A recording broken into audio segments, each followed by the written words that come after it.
কাল শেয়ার করেছিলাম মটর পনির রেসিপি। তবে এই রান্নাটা আমরা কম বেশি বাড়িতে সবাই করে থাকি।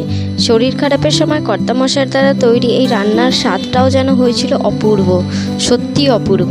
সত্যি এরকম কর্তা পাওয়া কিন্তু ভাগ্যের ব্যাপার। গত শুক্রবার থেকে আমার বাড়িতে আমরা সবাই ভাইরাল ফিভারে ভুগেছি। আমার মেয়েও তাতে কিন্তু ছাড়া যায়নি। যেহেতু আমি মা, সংসারের হাল ছাড়তে আমি পারবো না, কিন্তু একদিনের জন্য আমি পুরো কাহিল হয়ে পড়েছিলাম। তো সেই দিন আমার বর বলল আজকের রান্নাটা আমিই করে দিচ্ছি, কিন্তু করব মটর পনির। হ্যাঁ, একটু ভালোভাবেই করব। আমি বারণ করেছিলাম এত কিছু দিয়ে কিন্তু করতে হবে না, তোমাকে এত খাটতে হবে না। ও শোনে না, ও করবে নিজেরটাই। করেছে, খুবই সুন্দর হয়েছে। সত্যি বলতে কি, উপকরণ তো সবাই দেয়, অনেক উপকরণ দিয়ে বানায়, কিন্তু মন দিয়ে রান্না করার জন্য লাগে একে অপরের প্রতি ভালোবাসা, একে অপরের প্রতি সম্মান।